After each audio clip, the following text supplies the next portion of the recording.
Bonjour et bienvenue dans ce nouveau podcast des clés de l'être. Et si l'exploration de la conscience s'ouvrait à chacun de nous? Pose-toi en ton cœur et suis-nous dans ce voyage passionnant. Jennifer et Michel, nous sommes aujourd'hui réunis pour explorer les vibrations de 2025, cette nouvelle année qui se présente à nous. Laissez venir à vous les vibrations de cette année. Jennifer, comment c'est? J'ai une impression de grandeur. Donc, cette impression, elle me vient dans le corps, où je vais avoir l'impression comme si mes bras s'ouvraient pour accueillir quelque chose. Une impression d'ouverture dans le thorax, d'agrandissement dans la poitrine, ouais, un élargissement vraiment. Donc, c'est ça qui me donne cette impression de grandeur et d'ouverture. Et dans le même temps, j'ai aussi une sensation de comme quelque chose de sérieux, mais pas austère, mais important, rigoureux, essentiel, tu vois, quelque chose. Un apprentissage? Ça peut être un apprentissage, en tout cas, c'est quelque chose comme un moment charnière un peu. Mais j'ai l'impression, alors que ça vaut pour le collectif, mais c'est là, moi, dans ce que je ressens, c'est surtout personnel, individuel. Quand tu dis individuel, c'est dans le chemin de chaque personne, Oui, tout à fait. chaque être humain. Oui. Comme si chaque être humain avait quelque chose à recevoir comme enseignement durant Oui, cette année. comme si cette année allait être l'occasion de faire une ou plusieurs expériences personnelles qui va amener à grandir, qui va amener à s'élargir soi-même. C'est bizarre comme expression, mais c'est parce que vraiment j'ai cette impression dans le corps de d'ouverture, au niveau vraiment poitrine, cage thoracique, tu vois? Comme une ouverture, ça m'évoque, tu vois là, l'image qu'on me renvoie, c'est, comme, une faille, tu vois, dans la terre, par exemple, et qui va s'agrandir au fil du temps Mhm. pour, devenir, je sais pas, un gouffre ou quelque chose, enfin voilà, que c'est en tout cas les 2 parois s'écartent et ça s'agrandit, ça s'élargit. Et ben là, ça me fait la même, sensation, au niveau du thorax et de la poitrine, vraiment un élargissement, mais dans le sens de grandir soi-même, en fait. Et cet élargissement va être chaque être humain qui va recevoir ces expériences, ces enseignements. Oui, tout à fait. À plus ou moins grande échelle, hein. C'est pas, en fait, c'est comme si on n'est pas tous au même stade, au même moment dans nos vies, dans nos chemins de compréhension. Mais pour tout le monde, il y aura cet effet, au cours de l'année, cet effet d'élargissement et de grandir en soi. Est-ce que tu peux explorer qu'est-ce que cette ouverture du thorax va permettre par la suite aux êtres humains? Et je viens à toi, Michel. Alors moi, j'avais le changement qui venait en tout premier pour cette année 2025. Et ça se manifestait par quelqu'un qui a une grande planche à dessin devant lui et comme si était dessinée la société, le monde. Et le changement, c'est, tu vois, il a une gomme, il enlève des trucs, il redessine, il met de la couleur, comme s'il passait d'un monde rempli de grisaille, de noirceur, vers quelque chose qui allait être coloré. Et la gomme, elle va servir à remodeler. Comme Jennifer, j'avais le lien avec l'individuel. Donc il y a ce grand dessin là qui est en train de se modifier. Et individuellement, chacun tient son crayon et sa gomme et devant le dessin de sa vie, si je peux dire, avec la possibilité de gommer, de redessiner et de mettre de la couleur. Tout le monde n'est pas prêt de la même façon pour faire ça. Je sentais des personnes qui étaient sur les starting blocks là, qui attendent le crayon d'un côté, la gomme de l'autre. Voilà, ils sont prêts à rentrer dans l'action de ce changement de vie. Et puis d'autres qui savent pas trop quoi faire de ces outils, et puis d'autres qui sont pas encore conscients en fait de ce pouvoir qu'ils ont. Donc c'est comme si 2025, ça va être la révélation du pouvoir que l'on a de modifier sa vie, de l'arranger, d'enlever ce qui nous convient plus, de rajouter ce qui nous convient. Ça serait voilà, ce changement-là de vie dans le passé qui était plutôt qui était relativement passive et subie, surtout subie. Même si on essayait de changer, c'était pas évident. Et puis là, c'est comme si tout était aligné pour que ce pouvoir puisse s'exprimer. Et ceux qui attendent ça sont vraiment hyper enthousiastes et voilà. Et puis petit à petit, ça va entraîner tout un mouvement. Et ça me remontre le premier dessin que j'ai vu au tout début de cette société, mais c'est peut-être plus que ça, c'est peut-être le monde qui se modifie grâce à cette énergie-là, hyper enthousiaste, des gens qui sont prêts à construire leur propre vie, enlever ce qui va pas, voilà, dans cette C'est création. c'est un retour à sa propre souveraineté, en fait. Oui, tout à fait. Oui, alors il y a des gens qui ont conscience de cette souveraineté et qui l'aiguisent, on va dire, hein. Tu vois, là, je vois quelqu'un, un coiffeur là qui aiguise son rasoir sur sa lame de cuir là, donc il y en a, ça fait longtemps qu'ils sont prêts à ça, mais les conditions étaient pas favorables pour ça. Et puis il y en a d'autres qui savent pas en fait, et qui vont découvrir en regardant les autres. Quand on parle de 2025, donc on est dans le futur, le champ des possibles existe dans le futur.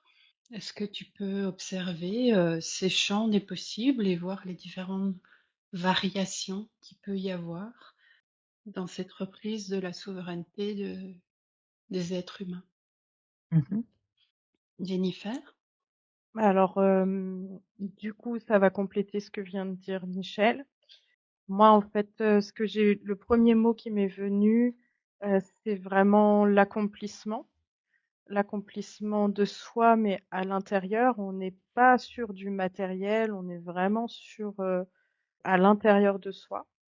Et nettoyage, c'est les 2 mots qui me sont venus en me concentrant là sur, cette ouverture, thoracique là.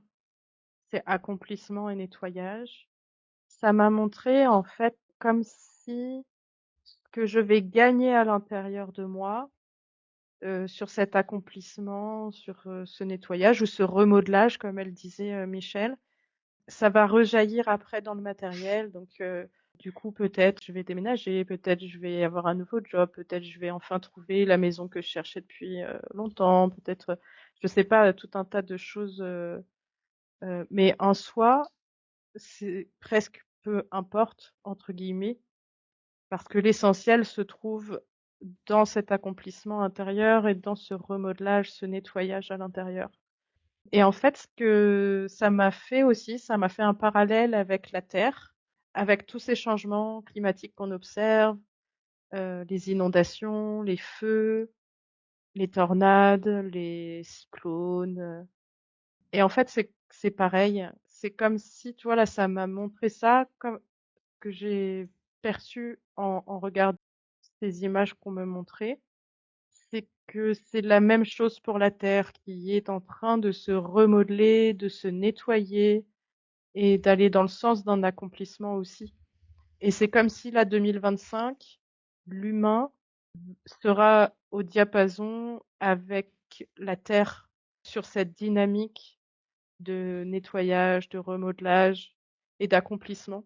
Du coup, ça fait vibrer là chez moi à nouveau cette impression de grandeur, d'année charnière. Parce que c'est pas souvent que l'humain est au diapason avec la Terre et dans la même mouvance que la Terre elle-même. Est-ce que tu pourrais aller un peu plus concrètement dans ton explication et j'ai envie de dire, tu parles d'événements climatiques extrêmes. Il y en a eu ces dernières années, des inondations, des cyclones, des tornades. Beaucoup d'êtres humains ont subi ces événements climatiques. En quoi 2025 va permettre aux êtres humains, et ça veut dire quoi finalement, d'être en diapason avec le nettoyage de la Terre? Qu'est-ce qu'il y a de différent pour 2025? En fait, c'est comme si la Terre, elle avait de l'avance énergétiquement sur nous. Et donc, là, tu vois, ça m'explique que, effectivement, des conditions climatiques extrêmes, ça fait déjà quelques années qu'on les observe ou qu'on les subit en fonction de là où on se situe. Et en fait, la plus grande différence, c'est que la Terre, elle a commencé son nettoyage, son remodelage et à aller vers cet accomplissement depuis déjà quelques années. Et que 2025, c'est, c'est comme si 2025, l'humain allait lui aussi entamer ce nettoyage, ce remodelage.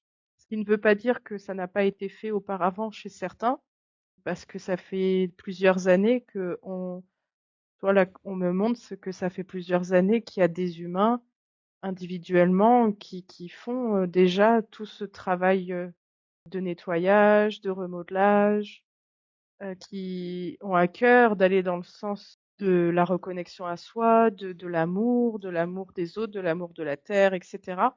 Donc pour certains humains, ils étaient déjà un peu au Mhm. diapason avec la terre, mais dans le collectif, c'était pas la majorité. Et Oui. c'est comme si là, 2025, ça résonne pour tout le monde. Ceux qui ont déjà commencé, ceux qui sont sur le point de commencer et ceux qui n'ont pas encore commencé. Tout le monde va être concerné par cette dynamique, alors que les autres années, c'était pas le cas.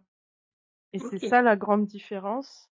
Mhm. Et c'est pour ça que ça m'évoquait le mot diapason.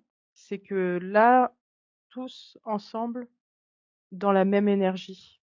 C'est très clair, c'est un peu comme si avant, il y a une partie de la population qui subissait le nettoyage de la planète par une inondation, il y a un nettoyage des maisons qui se fait. Ici, c'est un acte conscient de nettoyage des êtres humains, de leur espace de vie, mais surtout de leur intériorité.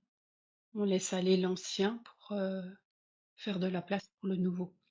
Oui, tout à fait. Mais tu vois, par contre, ce que ça me dit, c'est que c'est pas pour autant que certains ne le subiront pas. Oui. Parce que ça dépend de où on en est.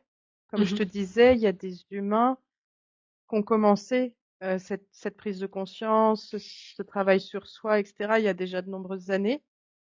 Et peut-être pour eux, si leur maison, par exemple, était inondée, il y aurait un côté subi, mais qui durerait pas très longtemps. Et très vite, ils y verraient la symbolique du nettoyage. Très vite, ils y verraient un sens. En tout cas, ce sera le point de départ de quelque chose chez eux.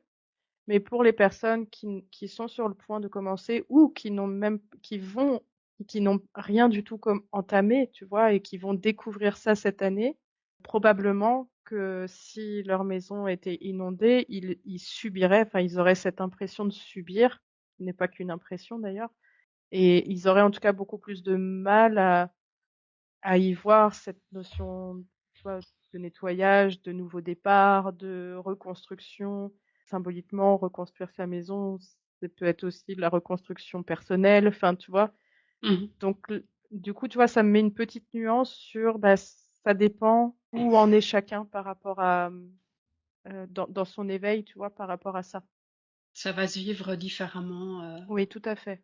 Mm. en fonction du chemin de chacun. Oui. Ok. Est-ce que tu pourrais observer, parles de ce nettoyage. Comment ça va se passer chez les êtres humains en fonction de là où ils se situent sur la Terre? Tu peux peut-être observer par continent. Et je reviens à toi, Michel, sur l'univers des possibles pour 2025. Alors, ça m'a montré différents niveaux. Tous les niveaux ont un rapport avec laisser quelque chose d'ancien. Donc, quand je te disais tout à l'heure, ceux qui étaient prêts avec leur gomme et leur crayon de couleur, eh bien, ça me montrait l'émergence de nouvelles activités, des activités peut-être qui n'existent pas vraiment encore aujourd'hui, mais sur des façons de se soigner, des nouvelles énergies, des nouvelles technologies. Il y a vraiment l'impression qu'il y a des gens qui sont prêts, mais c'est comme si pour l'instant il y avait une chape ou quelque chose qui empêchait l'explosion de cette créativité et de ces initiatives. Voilà, ça montre que 2025, il y a quelque chose qui va s'effriter ou qui va fondre ou qui va, je sais pas exactement quoi, mais il y a une énergie qui est sombre et grise, qui se dissipe et qui laisse la place à la couleur, à la créativité. Ça me montrait au travers des crises politiques, par exemple, des effondrements de sociétés civiles et de sociétés, on va dire, commerciales, des corporations, comme étant l'effacement de l'ancien, que pour les gens qui sont concernés, ben, certaines personnes qui sont pas encore en conscience de cette souveraineté qui s'ouvre à chacun, peut-être ils vont être dans des débats sur les politiques ou dans des manifestations pour sauver des emplois ou des choses comme ça. Mais ça, c'est une force et une énergie qui fait partie de l'ancien et qui est en train de s'estomper. Je me vois vraiment comme le dessin qui s'efface progressivement. C'est comme si c'était plus intéressant, en fait, tout ça. Comme si les gens regardaient ailleurs, ils ont une autre énergie à l'intérieur.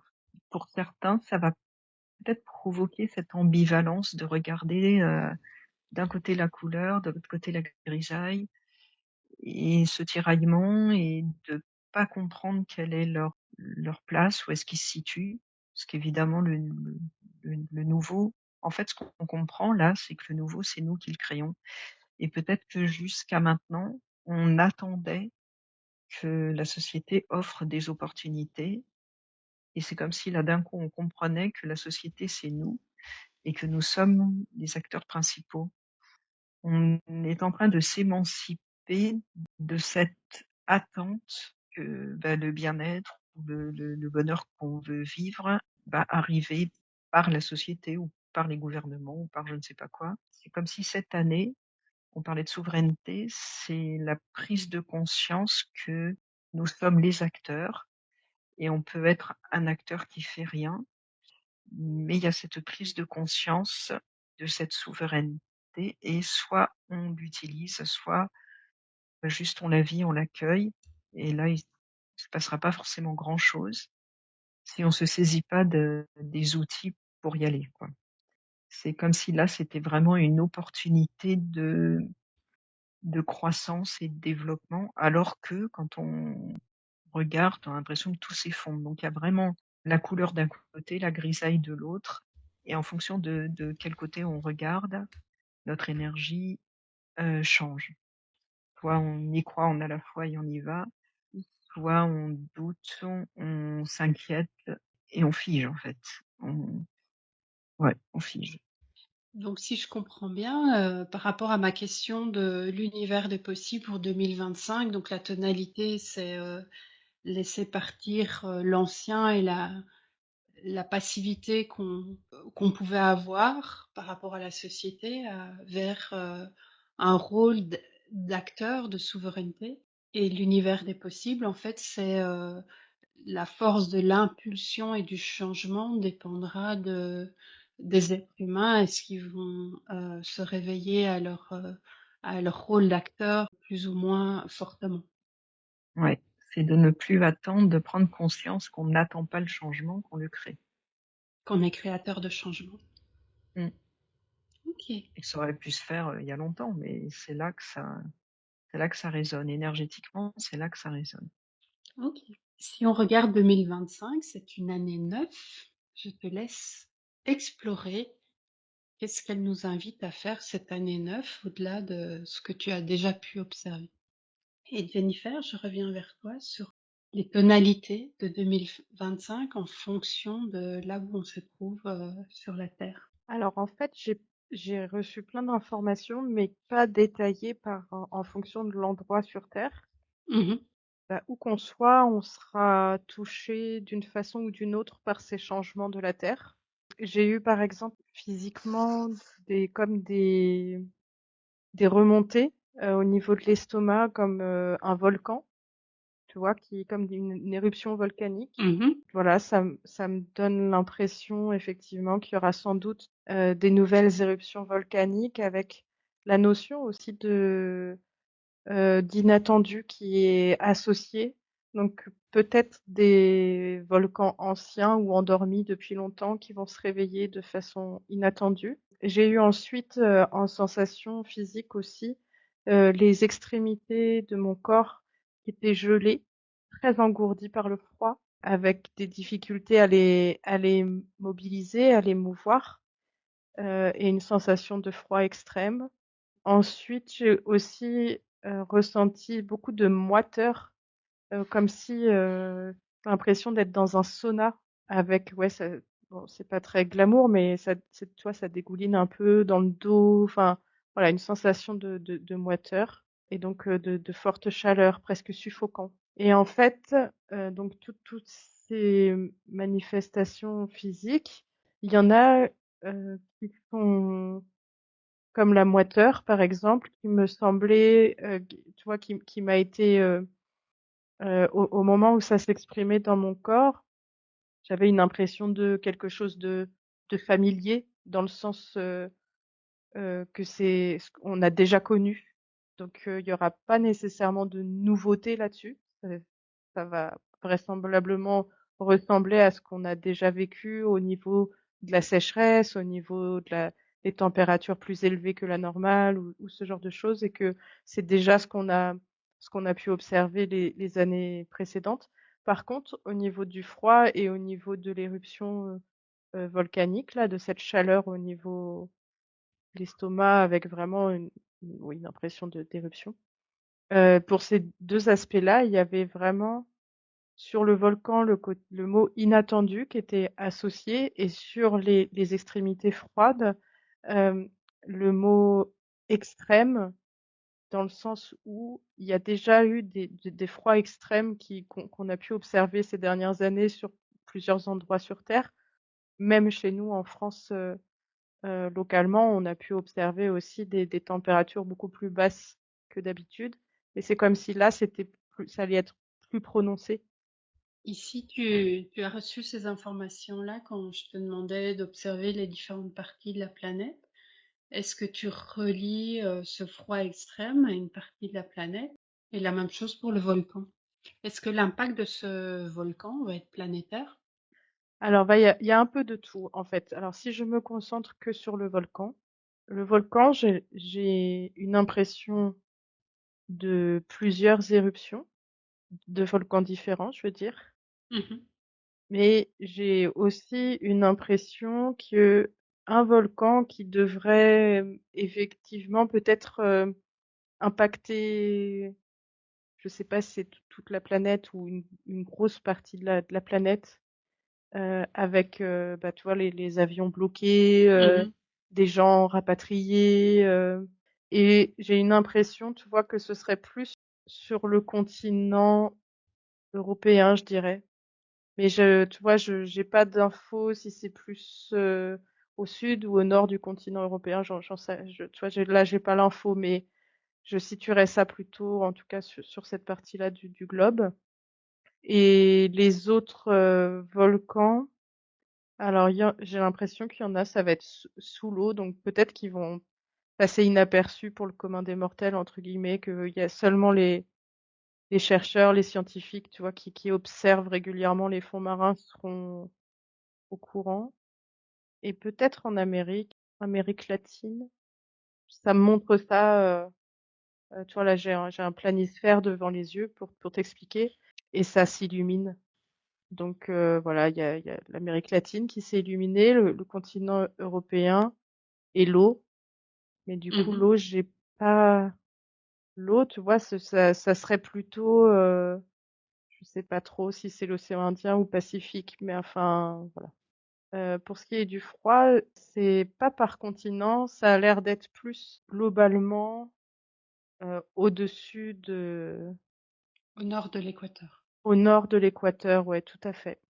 Et pour la moiteur, ça a l'air plutôt global en fait. Le sud de l'équateur va être concerné, mais c'est comme s'ils étaient habitués un peu, et donc même si les températures augmentent aussi, et même si il y a plus de moiteur, ça, on en parle moins en tout cas. Je sais pas si ça passe inaperçu, mais c'est comme si on en parlait moins.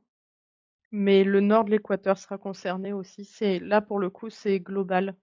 Tu peux à présent observer les dernières informations qui te viennent par rapport à 2025. On arrive au bout du sujet. Laisse venir à toi. Ce qui importe ici de partager par rapport à 2025 et ses vibrations. Et Michel, je reviens vers toi sur le 9. Qu'y a-t-il de neuf? Alors, le 9, il s'est présenté comme un prince ou un roi, et j'arrivais pas trop à déterminer est-ce un prince ou est-ce un roi, et pourquoi c'est important. J'ai vu comme un personnage très élégant, et ça me ramenait à l'idée de souveraineté. Donc c'est Ah vraiment oui, le thème de cette année. Les couleurs étaient très argentées, bleutées, et c'était assez masculin comme représentation. Et ce qui a persisté, c'est le côté roi au bout d'un moment.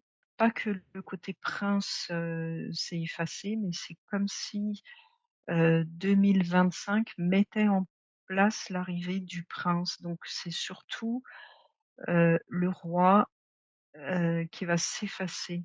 Le roi qui arrive avec son âge, ses expériences, qui représente l'ancien, qui représente ce qui a été fait, ce qui a été réalisé, qui doit laisser place au nouveau, à la jeunesse, à la suite, quoi, laisser le vieux pour laisser s'installer le nouveau. Et sur la couleur argentée, bleutée, j'avais quelque chose qui était assez doux, qui était assez profond et qui était assez noble, et en même temps un peu froid, au profit. Donc ça va être le côté roi. Et ce que je vois sur le côté prince, quand je laisse un petit peu le prince se manifester, là c'est ensoleillé, il y a beaucoup de couleurs, beaucoup plus il y a du doré, il y a beaucoup plus de lumière. Donc on retrouve vraiment encore le côté ancien qui va laisser place au nouveau. Pourquoi masculin et pas féminin? C'est comme si le roi était vraiment un roi grand, solide, très épais, très sûr de lui, dominateur un peu, qui laisse place à une jeunesse. Le prince, il est pas spécialement grand, spécialement baraqué ou quoi. C'est un être qui pourrait être à la fois masculin et féminin au final. Il est doux, il est fin, il est dans ses énergies de création, d'innovation, c'est beaucoup plus doux de ce côté-là. Donc le féminin, il se manifeste pas sous la forme d'un prince homme, mais il se manifeste dans l'énergie de ce prince par des belles couleurs et une belle lumière. Il y a un équilibre, une harmonie. Voilà, et donc l'année 2025, c'est la transition entre ces deux états, comme si voilà l'effacement du roi progressivement au fur et à mesure qu'on avance dans l'année, et laisser la place cette jeunesse et la jeunesse, le nouveau, le renouveau, la Super. créativité, l'innovation. Et Jennifer, pour la conclusion pour 2025. Alors, ce qui m'est venu, c'est le premier mot, c'est le mot expansion. Expansion de soi, expansion de soi. Ouais, c'est vraiment ça. Et ensuite, ça m'a vraiment invité à me concentrer sur l'être, le qui je suis et l'expansion de ce qui je suis, l'expansion de l'être pour aller vers des nouvelles choses, des nouveautés, comme si se concentrer sur l'être et expandre l'être nous fera agir différemment de ce qu'on a toujours fait jusqu'à maintenant et donc nous fera obtenir, entre guillemets, des nouvelles choses, soit des choses qu'on espère depuis longtemps, mais au fond, on n'y croit pas trop que ce soit possible. Et ben là, du coup, ça va se réaliser, ou des choses auxquelles on n'a même pas pensé. Voilà, mais ça m'invite vraiment à commencer à se concentrer sur ce qui je suis, sur l'être. Merci à vous deux. On sent que 2025 est une année de transition, pour reprendre vos mots, une année qui nous invite à un retour à soi, à une prise de conscience de qui on est au plus profond, d'asseoir notre souveraineté, nos choix pour aller vers un renouveau. Donc merci à toutes les deux et merci pour votre écoute. Envie de soutenir les clés de l'être? Likez ce podcast et abonnez-vous à la chaîne. Toute demande, contactez-nous à l'adresse lesclésdelettre@gmail.com. À bientôt!